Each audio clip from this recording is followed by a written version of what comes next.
It's not a matter of choice. It's a matter of belief. We have to eat halal always. When a Muslim says it's halal, I'm sure he does not want to lie to me. I mean, I rely on their honesty. It troubles me because I don't want somebody to benefit financially by undermining my faith. He said to me, if he has to go, let God take that life. I don't think that anybody can understand what it is like to have to pull the plug, to decide to pull the plug on a child.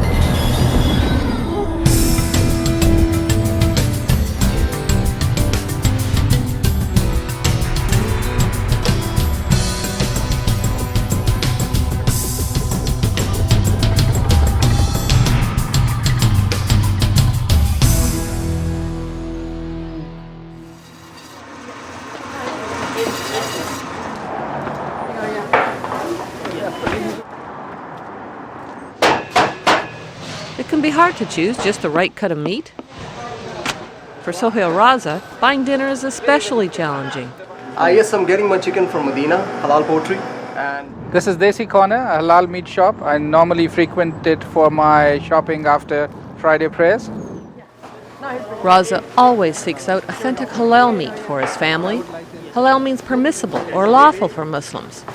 To Raza, it means the chicken he's buying for dinner has never come in contact with pork and was blessed and hand-slaughtered by an honorable Muslim. So they send it to halal meat shops. it's not that. No? It's not that. On some shops, I don't get such an honest answer. So I have to do my investigation. I have to find out whether the meat that is sold to me is really according to my faith being prepared. The signs are popping up all over our city streets. Halal meat, halal chicken, halal pizza. With almost 1 million Muslims in Canada, the halal meat business is booming. So how do we know the meat's been slaughtered by hand and blessed? The fact is, in Canada, we don't. Anyone can put a halal sticker on a package of meat. From the producer all the way to the retailer. When it comes to halal, nobody's minding the store. It's a very major problem. I would say, unfortunately, 90% of the meat that we are consuming does not comply with the rules of halal. Imam Omar Subadar is with the Canadian Council of Muslim Theologians. He knows all about halal meat. He and his fellow scholars heard complaints about shoddy business practices. So in 2004, they decided to investigate. In the course of that inspection, we came across many disturbing facts. The slaughtermen, many of them were unfortunately uneducated about the requirements for halal. Some of them didn't even know that you're supposed to recite the name of Allah, Bismillah, before slaughtering. We caught a supplier red-handed who was getting his sources, he was getting his meat from unhalal places and putting his own sticker on as halal and distributing that to the retailers. Have you ever eaten meat that's not halal? No, none in my life. Never. Allah told us to eat the halal meat through the Prophet Muhammad. If I don't eat halal meat, it's a big sin for us. Our prayers would be rejected by Allah, and at the same time it would affect our admittance into paradise. That flesh will not enter paradise which has been nourished with non-halal meat. This is very severe stuff here. When my boys were growing up, they would ask, why can't I eat McDonald's? Every child from the age of 6 to 16 will ask that question of a Muslim or a Jewish parent. To answer their questions, I set out to investigate why is it that it's important to eat halal. When you go to some of the halal meat shops, they're dingy, they're dirty, they're unclean, and they're haphazard. I have to ask myself, am I following my faith blindly? A big issue is whether halal meat really must be hand-slaughtered. Some people insist on it. Hand slaughtered. If it's not hand slaughtered, it's not halal. And I will not buy products from anybody if it's not hand slaughtered. I don't want to commit a sin. Others say machine slaughter is fine, as long as the Muslim says the blessing before pushing the button. There's a lot of Muslims in Canada, and to process that much food, hand slaughter is next to impossible. Maple Lodge Farms have a new brand, Zabiya Halal. Since they launched the product, sales have been brisk. The chicken is machine slaughtered by a team of Muslims. Is it a machine blade or is it a hand knife? And really, the book doesn't really identify which one is best. It doesn't say it. It says it's a tool. So our tool is a machine saw blade, and competition tool is a knife. It's all about accuracy and doing that fine cut. And with a hand, doing 140 birds at a minute, you could imagine trying to do that real quick and accurate is next to impossible. What about the every single chicken has to be blessed? Every single chicken has to be blessed. This is impossible. I visited so-called hand slaughter, and I asked the people who were doing it, are you saying Bismillah on every chicken? They look at me and they laugh. They said, what happened if I forget?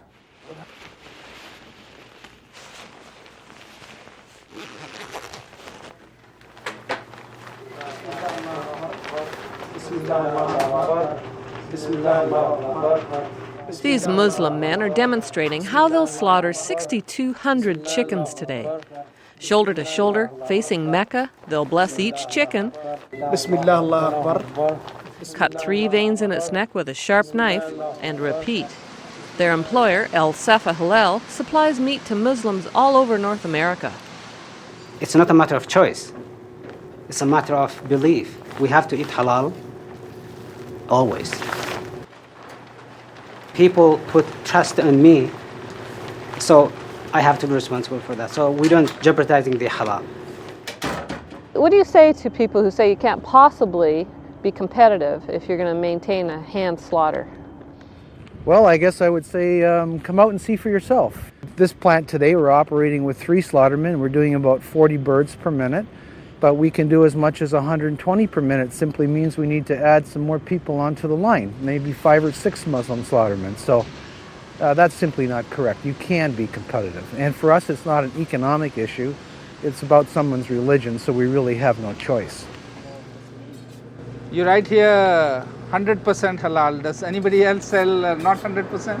Some people, It troubles me that I'm making such a lot of effort. But these animals are hand slaughtered or machine? slaughtered.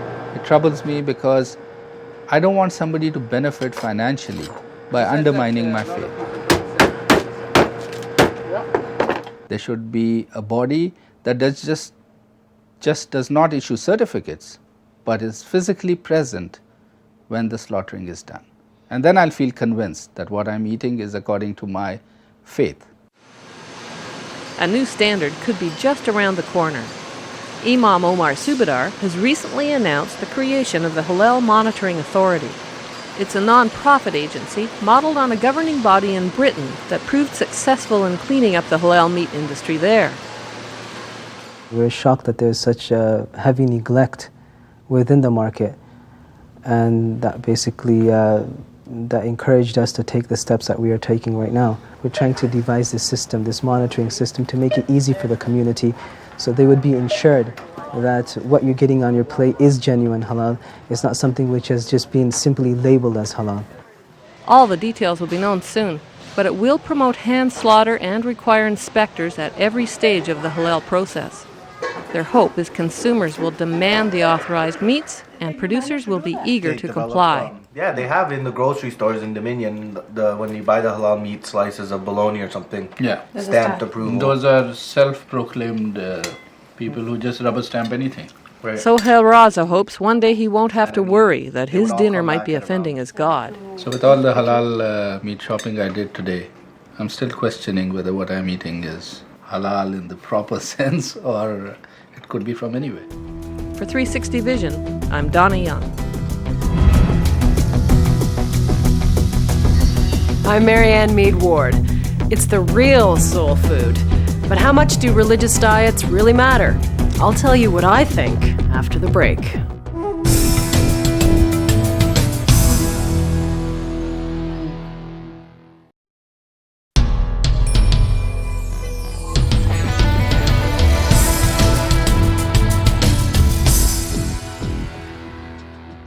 All that talk in Donna's piece of necks being slit and blood draining away makes me want to be a vegetarian. Almost.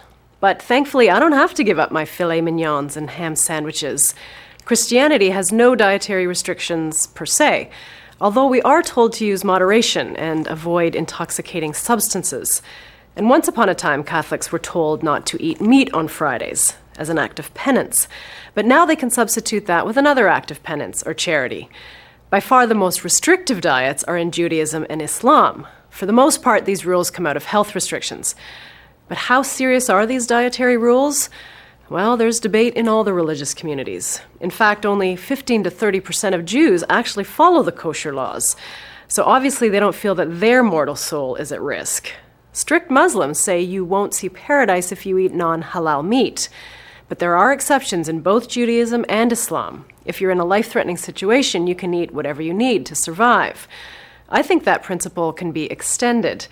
The Quran says that whoever is compelled by hunger or driven to necessity and does not, quote, incline willfully to sin, Allah will forgive. I think that would probably cover all the people in Donna's story who honestly thought that they were buying halal meat. I think the moral of her story is buyer beware. Nothing is above exploitation, including religious piety. So if food is important, do your homework. Then relax and dig in.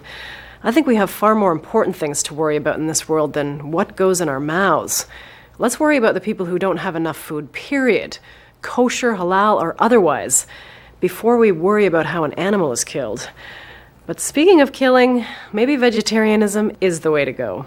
What do you think? Give me a call at 1-888-321-2567 or send an email to 360vision@visiontv.ca. I'm Marianne Mead Ward.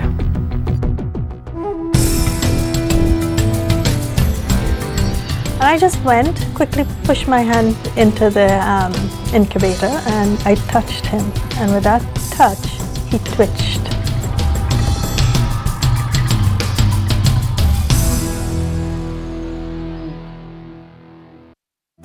Homeless, rejected by society, taken to Christian homes in Northern Ontario, deprived, robbed, and believed murdered, missing in Muskoka. Coming soon on 360 Vision.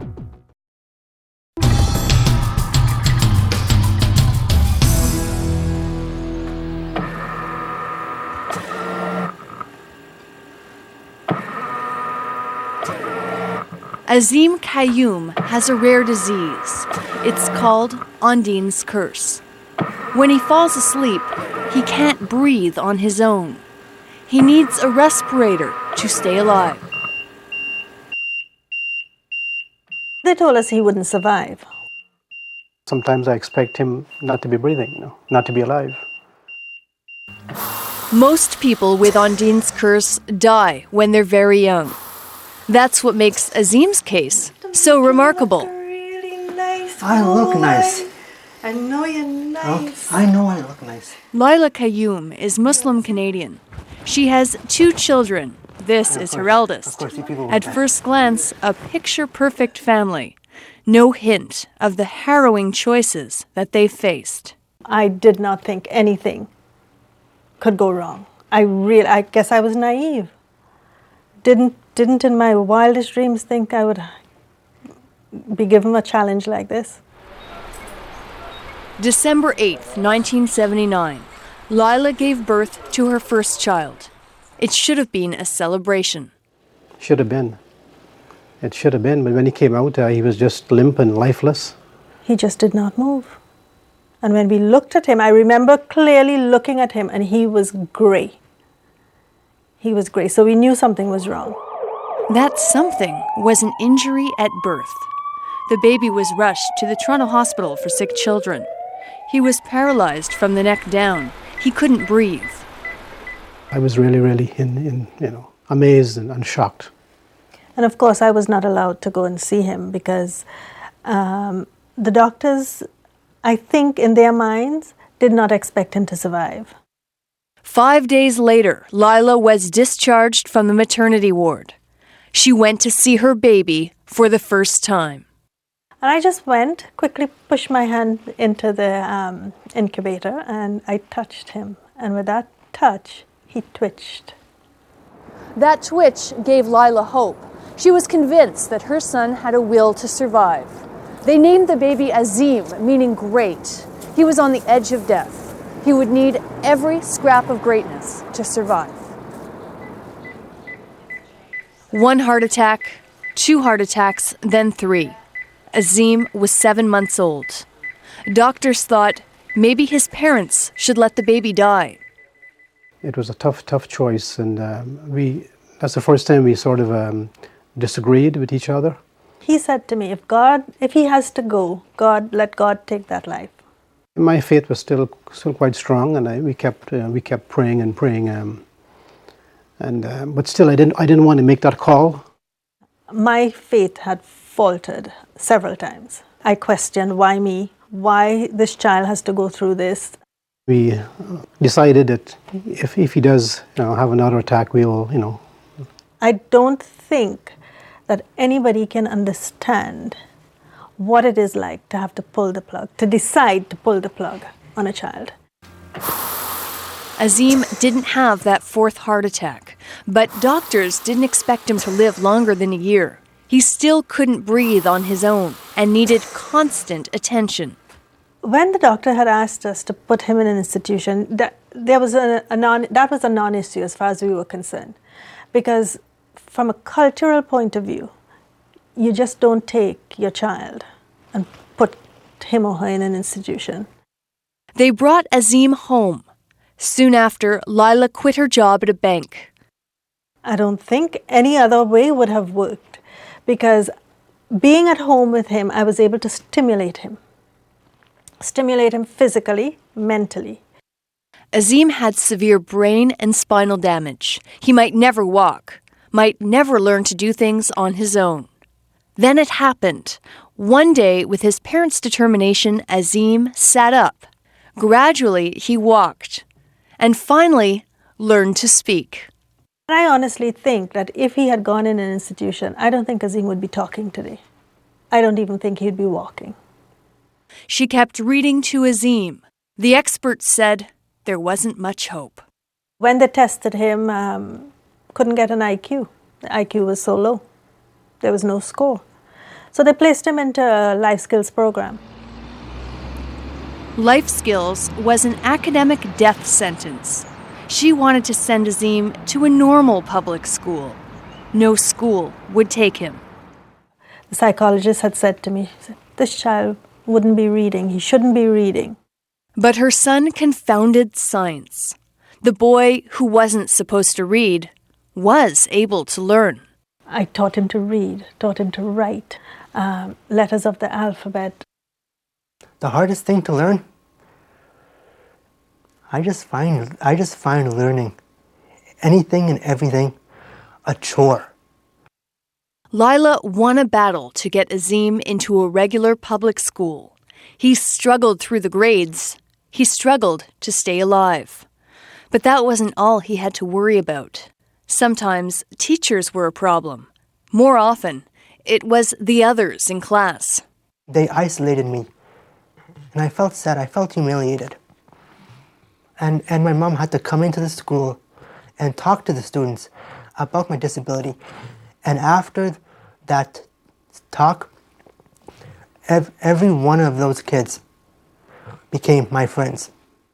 His high school graduation was like a dream for his parents. Azim was living up to his name. When Azim was in college, you were diagnosed with breast cancer. What were your fears at that point? First thing I thought about was, where will his support come from? Because I have been his academic support right through. My mom has always been preaching to me about positive attitude and never giving up. And now I felt it was my time to preach that to her. What can I do? I just had to listen to him. Lila beat the cancer. Azim still depends on a trach tube in his neck to stay alive. He's 26 now, the oldest known survivor of Ondine's curse. Azim has lived long enough to graduate from college, long enough to write a book about his life. In a few hours, he'll read from that book in public. It will be his first time. Students get group projects to do. That was one time that I feared and dreaded. That I feared and dreaded. That I feared? Yes, emphasized. Okay. Feared and dreaded. I am a nervous wreck. My husband is a nervous wreck. Azim has done better than anyone expected. But is this too ambitious? Will he get through the reading? I had to literally show him how to hold the book and turn the pages. But he told me this morning, he said, I'm still having problems turning those pages. All of you are aware that students get group projects to do. And that was one time that I feared and dreaded. Success. I wanted success. I needed success. I needed him to pull through. I suspected it had to do with the marks and the note that's... Okay, excuse me. When he makes a mistake, he gets upset. Let me do that again. One memorable day, I received... People could probably tell it was my first time reading my book. It's different when I read aloud to people. I have endured pain from the able-bodied people. By saying what I did, I am reaching out. If after reading about my experiences, some readers change their attitudes towards the disabled, I would have accomplished yet another victory. Thank you all. Being here this afternoon, you would think Ondine's curse had lifted. But it's never far away. How do you live with the fear that one day you might just not wake up? I don't. I just know that I will die whenever God wants me to die. That doesn't fear me. I live my life to the best of my ability. It's going to be hard. But I know we can safely say we have done everything that we could possibly do. Okay. For 360 Vision, I'm Heidi Westfield.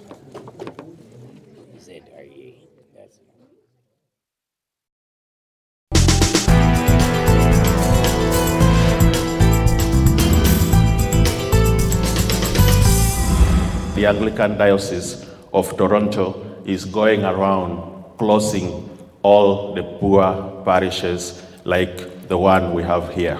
The news story is that we're closing churches. The real story is that we're actually building some churches.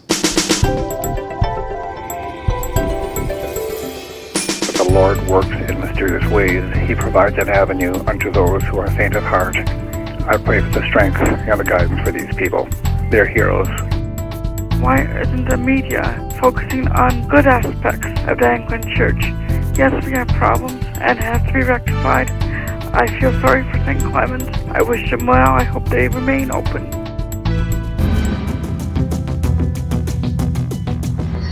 I'm Sadia Zaman.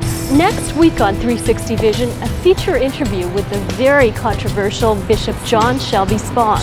If truth upsets people, then some's got to give.